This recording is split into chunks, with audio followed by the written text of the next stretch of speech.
नमस्कार, knocking-news.com में आपका स्वागत है। मैं हूं गिरिजेश वशिष्ठ। हमारी जो एजेंसियां हैं वो अगर थोड़ा सावधान रहें और ट्रैक पे नज़र रखें तो बड़ी आसानी से गड़बड़ी को पकड़ सकती हैं। अडानी साहब को लेकर जो कवरेज हिंदुस्तान के मीडिया में लगातार आ रही थी वो तो आ ही रही थी। जो अडानी साहब का अपना इतिहास है उसमें कुछ घटनाक्रम ऐसे हैं जिनके बाद अडानी साहब की अनप्रेसिडेंटेड तरक्की पे शक करना बहुत लाजमी बनता था। मीडिया शक करता रहा लेकिन जो अथॉरिटीज़ हैं वो नौकरी बजाते रहे या कहें कि नौकरी बचाते रहे। आज मैं आपको एक पुराना ऐसा किस्सा सुनाऊंगा जिसमें अडानी साहब बाकायदा जिससे उनकी हिस्ट्री शीट पता लगती है और जिसके आधार पर अगर हमारी एजेंसियां थोड़ी भी जागरूक होती तो हिंडनबर्ग और ये जो तबाही है इसकी नौबत ही नहीं आती। कहीं मत जाइए, चैनल को सब्सक्राइब कर लीजिए। मैं वो किस्सा आपको बताने वाला हूँ जिसने बहुत कुछ भविष्य के लिए संदेश छोड़ा था, लेकिन भविष्य में आए हुए हम लोगों ने उस संदेश को लिया नहीं है। मैं भी आया।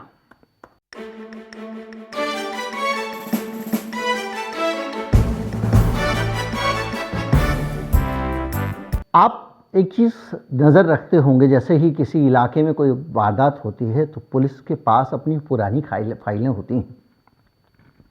उन फाइलों को छान के उसके अंदर से पुलिस पता लगाती है कि इस तरह की वारदात को इस इलाके में कौन अंजाम दे सकता है।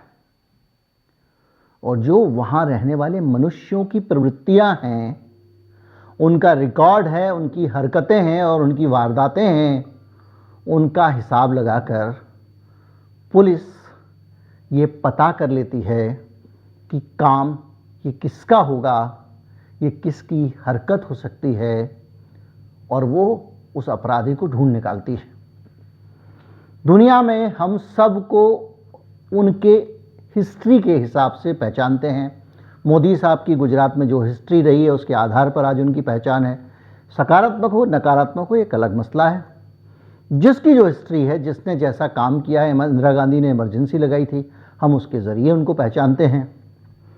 नेहरू ने इस देश में जिस तरह के काम किया उससे हम उनको पहचानते हैं जब भी पंचवर्षीय योजना की बात आती है। तो इसी तरह से अडानी साहब की भी एक पहचान है शेयर मार्केट की दुनिया में जो पुरानी है। 2007 पुरानी बात हो चुकी है, लेकिन इतनी पुरानी भी नहीं है कि उसे भूल जाया जाए। 2007 में अडानी साहब को इसी सिक्योरिटी एंड एक्सचेंज बोर्ड ने, SEBI ने, सेबी ने 2 साल के लिए बैन कर दिया था। आरोप वही लगा था शेयरों में मैनिपुलेशन का और हेराफेरी का। इसके बाद भी एक सवाल बड़ा उठता है कि अगर इनका ये रिकॉर्ड था तो इस देश के बहुत सारे जिम्मेदार लोग इन्हें गले लगाए क्यों घूम रहे थे। इस देश के बहुत सारे लोग जिनको जिम्मेदार लोग थे, जिनको इस देश में कानून व्यवस्था की स्थिति देखनी थी, सारी चीज़ें देखनी थी, इस देश का शासन चलाना था, वो उस रिकॉर्ड के बावजूद अपने साथ अडानी साहब का नाम जुड़ने पर विचलित क्यों नहीं होते थे। और ये 2007 का जो मामला हुआ है इसके पहले से वो लोग जानते थे, क्योंकि अडानी साहब को हमने एक कार्यक्रम में केंद्रीय गृह मंत्री अमित शाह साहब की मौजूदगी में कहते हुए देखा है कि हमारा परिचय बहुत पुराना है। जब अमित शाह साहब प्लास्टिक की फैक्ट्री चलाते थे तो मैंने रॉ मटेरियल प्लास्टिक सप्लाई करता था। हम तब के दोस्त हैं। यानी ये 2007 का जो कांड मैं आपको बताने वाला हूं उससे भी पहले से हमारे देश के शासकों का परिचय अडानी साहब से था और वो जानते थे कि अडानी साहब क्या चीज़ हैं। यहीं पर राजधर्म की बात आती है। ये किस्सा 2007 का है, जबकि इनके ऊपर शेयरों के मैनिपुलेशन का आरोप लगा था। अडानी इंटरप्राइजेस के शेयर के मैनिपुलेशन का आरोप लगा था और तब सेबी के जो टीसी नायर साहब थे, उन्होंने अडानी साहब के ऊपर 2 साल का बैन लगा दिया था। और इस बैन में अडानी के जो मालिक हैं उनको शेयर बाजार की तरफ ना फटकने की सलाह दी गई थी कि वो किसी भी तरह से शेयर मार्केट को छुएंगे नहीं, ना वो ना उनका कोई निकट संबंधी प्रत्यक्ष या परोक्ष रूप से वो शेयरों के लेन देन में शामिल नहीं होंगे, ना खरीदेंगे, ना बेचेंगे, ना डीलिंग करेंगे 2 साल के लिए। आज उससे बड़ी बड़ी बातें आ रही हैं, बड़े वाले आरोप लग रहे हैं। सेबी चुपचाप डॉक्यूमेंट मंगा रहा है, बंद लिफाफे चल रहे हैं। इन्वेस्टिगेशन की थी सेबी ने, जिसमें यह पता चला कि शेयर दलाल केतन पारेख के साथ में गौतम अडानी और उनकी कंपनियां सिंक्रोनाइज तरीके से खेल कर रही थीं, शेयरों को घुमा के दोबारा से बेच रही थीं और इस तरह से काम कर रही थी जो मैनिपुलेटिव एक्टिविटीज़ हैं, जैसे synchronise trading, circular trading and creating artificial volume of influence the price of the scrip of Adani. यानी मैंने तुमको बेचा, तुमने मुझको, मैंने तुमको बेचा, इस तरह से करके शेयर को ऊपर ले जाना और आर्टिफिशियल तरीके से शेयरों की ताकत बढ़ाना और मार्केट में जो ट्रेडिंग का वॉल्यूम है वो बढ़ाना। और ये काम केतन पारेख के साथ मिलकर अडानी साहब कर रहे थे। ये आरोप लगा था, बल्कि 2 साल बैन किया तो सजा हुई थी। अगर आपको बताऊं कि इसमें कौन कौन सी कंपनियां शामिल थी तो और भी आपको अचरज होगा।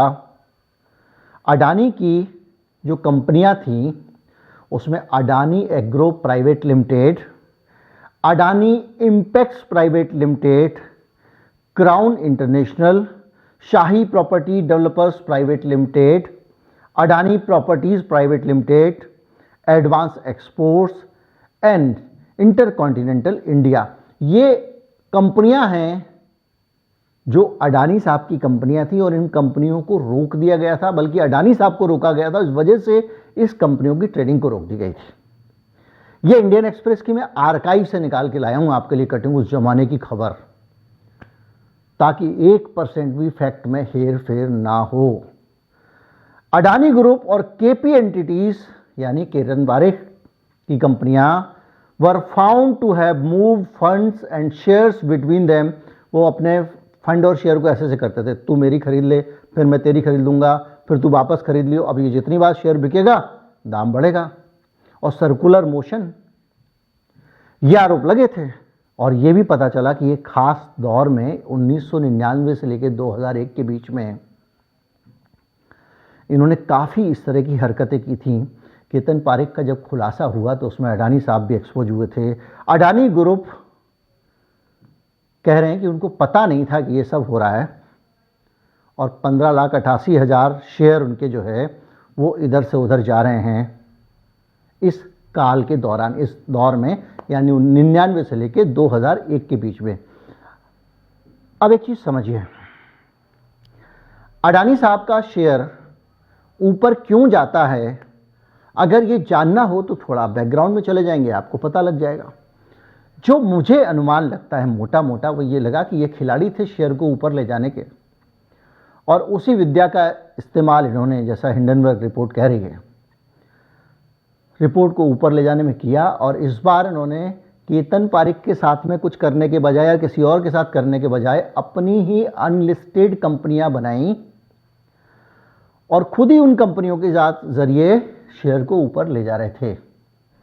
लेकिन एक सोचने की बात है, जिस आदमी की, जिस कंपनी का ये रिकॉर्ड रहा हो, उस कंपनी की अननेचुरल ग्रोथ हो रही हो, अनप्रेसिडेंटेड ग्रोथ हो रही हो, वो आदमी उड़ता उड़ता ऊपर चला जा रहा हो, दुनिया के सबसे अमीर लोगों में आ जा रहा हो, जितना उसका मार्केट कैप बढ़ता जा रहा है, एजेंसीज क्या कर रही थी? बड़ा सवाल है।